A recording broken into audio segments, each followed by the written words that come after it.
Samajwadi party के बहुत ही वरिष्ठ नेता, समाजवादी पार्टी के राज्यसभा में सांसद, पूर्व में रहे केंद्रीय मंत्री, कई बार के सांसद, उनके निवास पर हम मिले। मेरे साथ समाजवादी पार्टी के राष्ट्रीय उपाध्यक्ष आदरणीय चिन्मय नंदा जी भी हैं, पार्टी के जिलाध्यक्ष, महानगर अध्यक्ष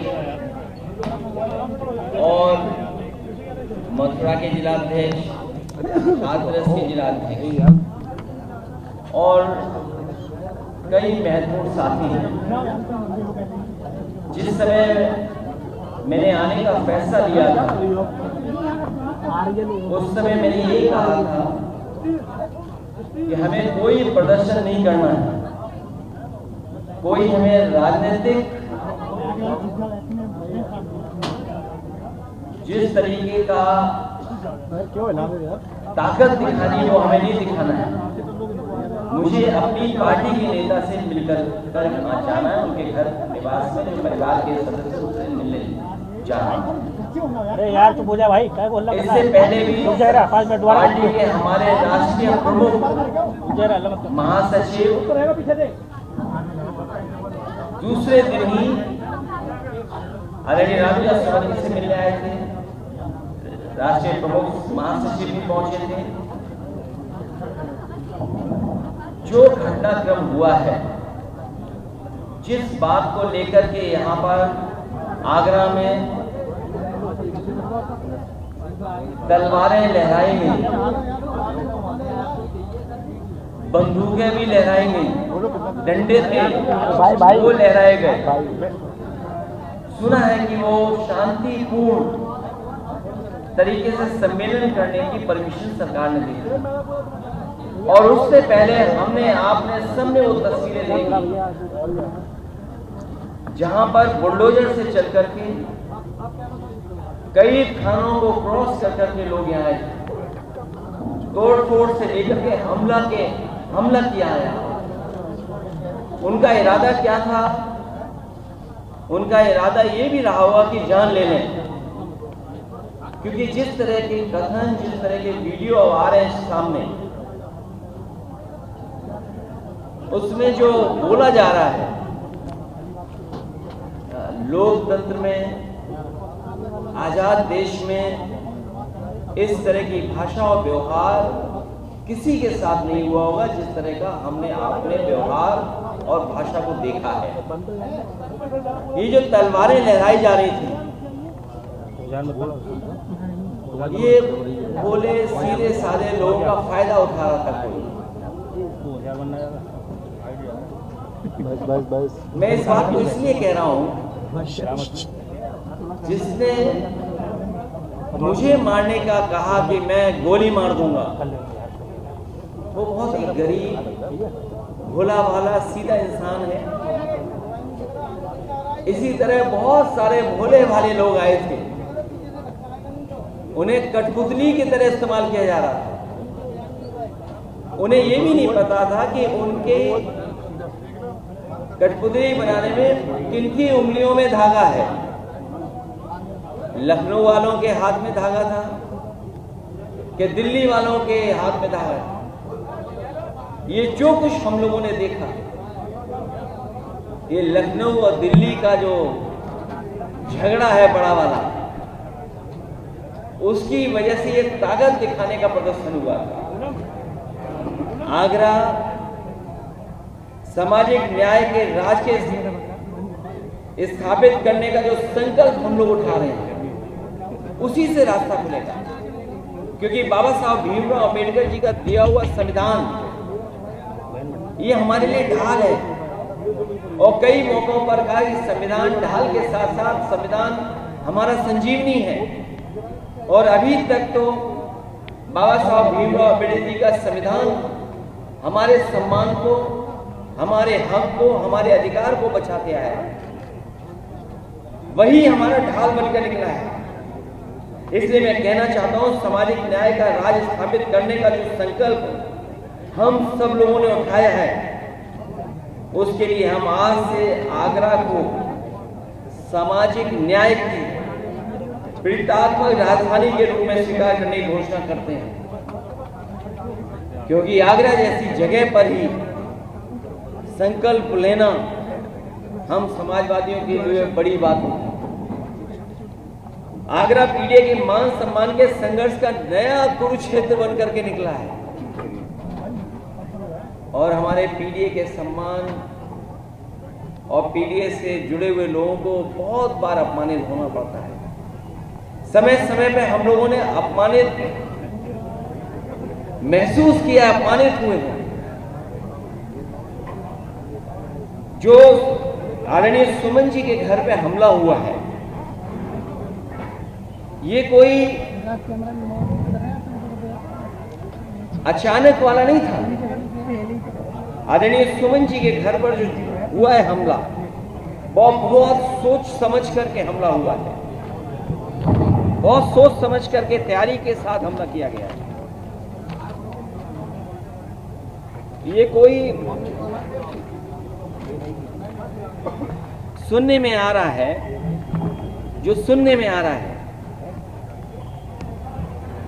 हो सकता है वो बात आप लोगों तक मुझसे पहले पहुंच गई हो। योगी जी की निगरानी में उनके एक सलाहकार और कुछ इंडिपेंडेंट स्वजातीय एमएलए जो राजस्थान के थे, इंडिपेंडेंट एमएलए को लखनऊ के एक बड़े होटल में बुलाया गया था। फिर इस मुद्दे की पटकथा उस सीएम के सलाहकार ने इन स्वजाती एमएलए के साथ मिलकर लिखी कि राजस्थान और यूपी के कुछ अराजक तत्व और योगी सेना को फंडिंग की ताकि ये माहौल बनाया जाए जिससे दो फायदे हों।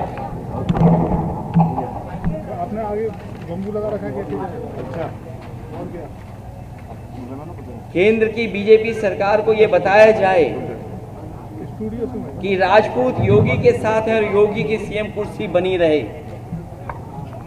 यूपी में पीडीए और आगरा में मुख्यतः जाटा, मुस्लिम, निषाद और कुशवाहा समाज में एक डर पैदा किया जाए और खासकर पीडीए समाज में एक डर पैदा किया जाए जिससे ये अपने हक की आवाज उठाना बंद कर दें। इन सब के पीछे सरकार का सपोर्ट और फंडिंग थी। किसने खाने का इंतजाम किया, किसने टेंट का इंतजाम किया, कौन कुर्सी का इंतजाम करा रहा था, कौन हॉस्टल में रुकवा रहा था, कौन होटल में रुकवा रहा था। इस सब के पीछे सरकार का सपोर्ट और फंडिंग है। कई एजेंसियां जो योगी जी के सेना की गाड़ी के काफले नफरत वाले रील्स और असलों की फोटो को वायरल करते हैं। आखिरकार ये वायरल कौन करता है, ये फोटो को, रील्स को? उसके पीछे कौन है, कौन फंडिंग कर रहा है? इन सब के तार कई जिलों से जुड़े हुए हैं जो मुख्यमंत्री जी के स्वजाती लोग हैं। पर्वत करो, पर्वत करो भाई, पकड़ो। और मैं इसलिए कहता हूं कि सरकार पिछड़े दलितों और अल्पसंख्यकों को डराना चाहती है। कई मौकों पर हम लोगों ने घटनाओं में देखा है, उनके काम करने के तरीके को देखा है, क्योंकि वो जानते हैं कि पीडीए की ताकत 2027 में सपा को साथ दे रही है। सपा के साथ खड़े हैं पीडीए के लोग, उसे डराए धमकाएं, और वो डराना धमकाना हम लोगों ने देखा था। बंद करो यार अपना। अभी जो बाई इलेक्शन हुआ था उसमें किस तरीके से डराया धमकाया गया था, उन्हें वोट तक नहीं डालने दिया गया था। ये बड़ी साजिश थी। और मैं कुछ उदाहरण हाल के ही देना चाहता हूं, मैं पुराने उदाहरण कोई नहीं देना चाहता हूं। किस तरीके के सरकार का व्यवहार है डराने का, मैं वही उदाहरण कुछ देना चाहता हूं।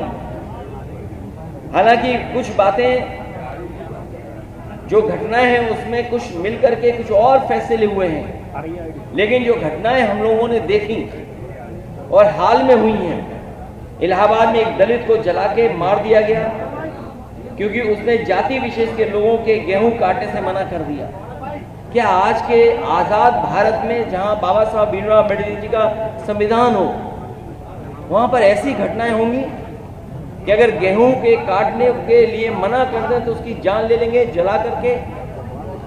कल आगरा में अभी कुछ दिन पहले और कई दिनों पहले, कई वर्षों पहले भी घटनाएं हुई हैं। उन घटनाओं का मैं जिक्र नहीं करना चाहता हूं, कस्टोडियल डेथ की मैं जिक्र नहीं करना चाहता हूं। लेकिन कुछ दिन पहले आगरा में बारातियों और दूल्हे को घोड़ी से उतार के मारा, क्योंकि वो बाबा साहेब अम्बेडकर जी का गाना बजा रहे थे। अगर गाना तेज था तो उसकी शिकायत की जा सकती है, लेकिन गाना आप क्या बजा रहे हैं नहीं बजा सकते हैं, और किस तरह का व्यवहार रहा। इसी तरह इटावा में निषाद युवक को उसके फेसबुक पोस्ट के लिए मारा और अभी तक कोई कार्रवाई नहीं हुई है। अभी हाल ही में फेसबुक पोस्ट लिख दिया, उसने वीरांगना फूलन देवी को लेकर के कुछ लिख दिया, उसको मारा और अभी तक मारने वालों पे कोई कार्रवाई नहीं हुई है। आजमगढ़ में एक दलित के मेरी बेटी छुड़ा दीजिए, जाति विशेष के दबंगों ने उसे बंधक बना लिया, उसका रेप कर रहे थे। बताइए आप किस युग में हैं हम शायद ये भूल गए हैं, और इसलिए भूल गए हैं क्योंकि सरकार बाबा साहब भीमराव अम्बेडकर जी के दिया हुआ संविधान पे नहीं चली, उस कानून को नहीं लागू कर रही है। जौनपुर में एक नफरती बाबा साहिब की शोभा यात्रा के दिन उनके झंडे को पैरों तले रौंद रहा था। ये घटनाएं हुई हैं।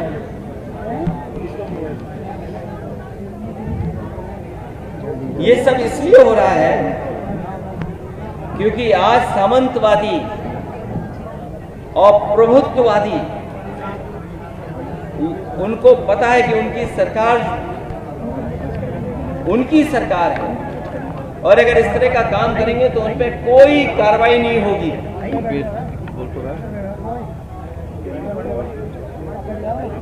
इसीलिए निषाद समाज की वीरांगना फूलन देवी को मारने वाला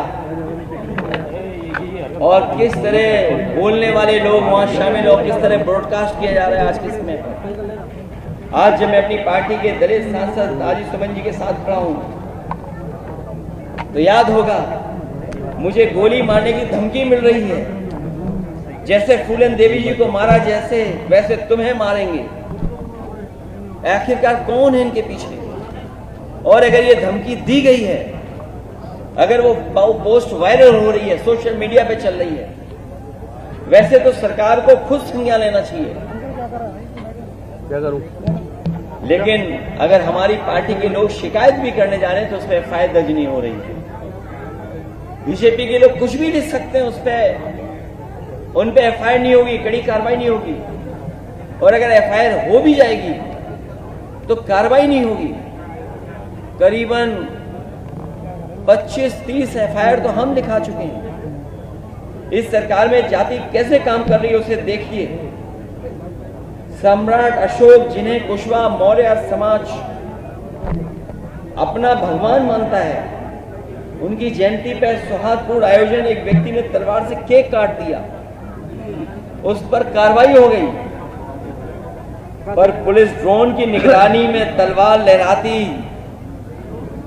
योगी सेना के लोगों को पूरे सम्मान के साथ कोई कार्रवाई नहीं हुई हो। अगर कहीं कोई कार्रवाई हुई हो तो बताइए आप। और याद कीजिए क्या कहा जाता था जब पुरानी सरकार हुआ करती थी। एक बहुत प्रतिष्ठित चैनल की मैं न्यूज के आधार पर यह बात कह रहा हूं कि Yadav take over of UP police, मतलब यूपी की पुलिस में बस यादव हैं। ये एक प्रतिष्ठित न्यूज चैनल, और ऐसी कई फर्जी खबरें चलाई जाती थी। केवल एक नहीं खबर चलती थी, बहुत सी खबरें चलती थी। लेकिन आज जो आंकड़े हैं 2025 के, वो खबरें कहीं नहीं चल रही हैं। आगरा में 48 थाने हैं। बताओ पीडीए कितने हैं इन थानों में? मैनपुरी में 15 थाने हैं जो सरकार के स्वजाति लोग हैं। मैनपुरी में 15 थाने हैं, 15 में 10 में हैं वो लोग। महोबा में 11 थाने हैं, 6 में सिंह साहब लोग, पीडीए के केवल 3 हैं, चित्रकूट में 10 थाने हैं, ज्यादातर में सिंह साहब लोग बैठे हैं। यूपी एसटीएफ के बारे में हम लोगों ने कई बार सवाल खड़े किए। 21 अधिकारी हैं, 11 सिंह साहब हैं, 3 केवल पीडीए हैं। और ग्राफ भी लाया हूं मैं, अगर आप चाहें तो ग्राफ भी मैं दे सकता हूं, दिखा सकता हूं। नीचे कर ले यार भाई, हाथ आ रहा है ये वाला। अगर आप चाहोगे तो मैं ग्राफ भी दिखा सकता हूं। मैं जानता हूं कई चैनल अपने आप ग्राफ को कवर कर रहे हो। ये ग्राफ है, ये दोबारा दिखाइए थोड़ा सा फ्रंट में ये है। ये तो मैं केवल 4 जगह का बता रहा हूं मैं आपको, माइक ले लीजिए। केवल 4 जगह की बात कर रहा हूं मैं केवल। एसटीएफ का देख लीजिए आप सर, फ्रंट में सर।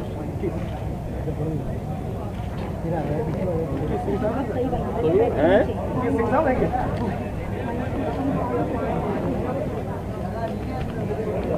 पीछे कर नीचे कर ले भाई। इसलिए मैं कहना चाहता हूं, कौन है? जो बात मैंने पहले कही मैं फिर कहता हूं,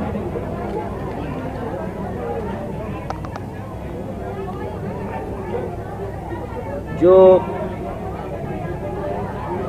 तथाकथित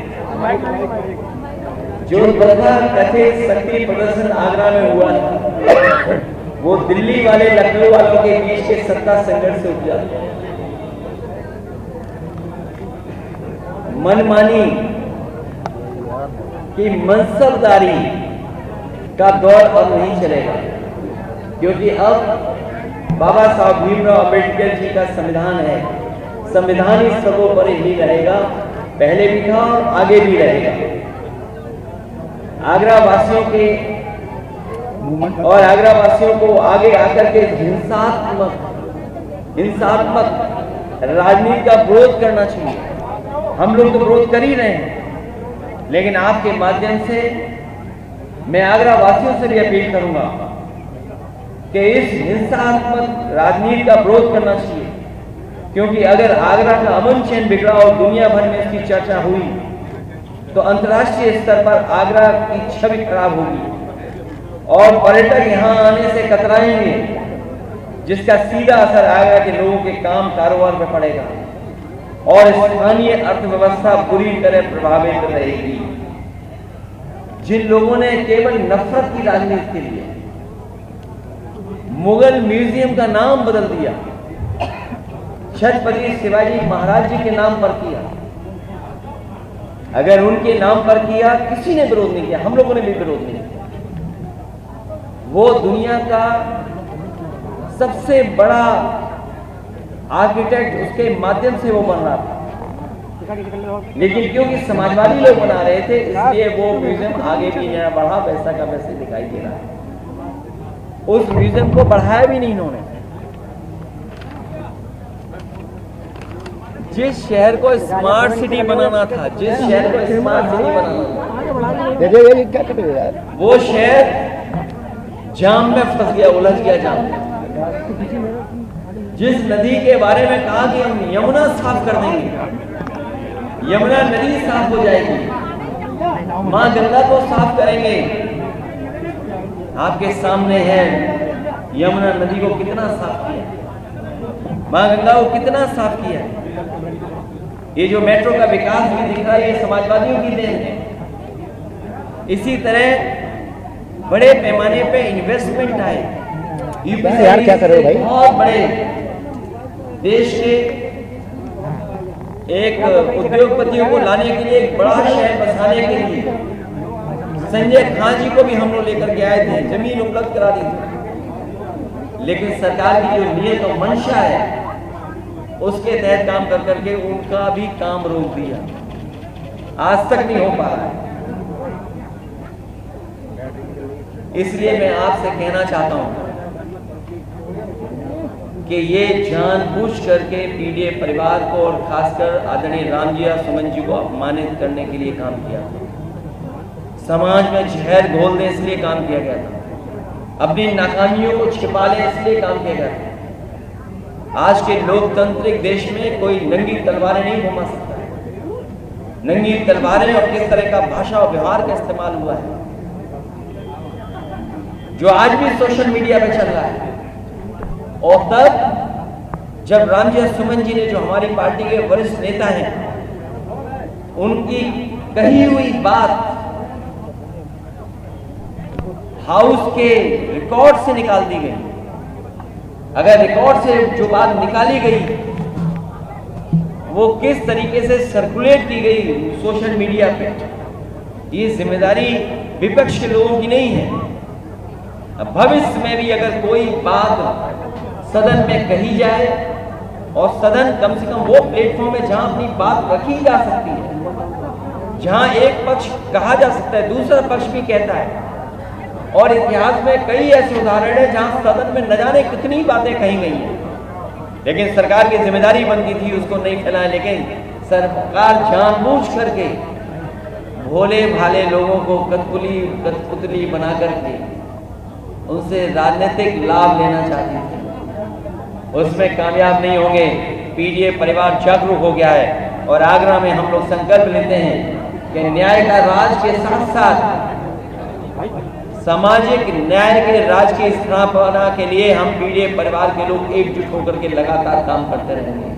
मुझे याद है इस सरकार की नीयत, जिस समय 17 में सरकार बनी थी, उस समय जो आरक्षण व्यवस्था लागू थी वो आरक्षण व्यवस्था अलग तरह से लागू थी। सुप्रीम कोर्ट के निर्देश और फैसले के बाद आरक्षण व्यवस्था और तरीके से लागू की गई थी।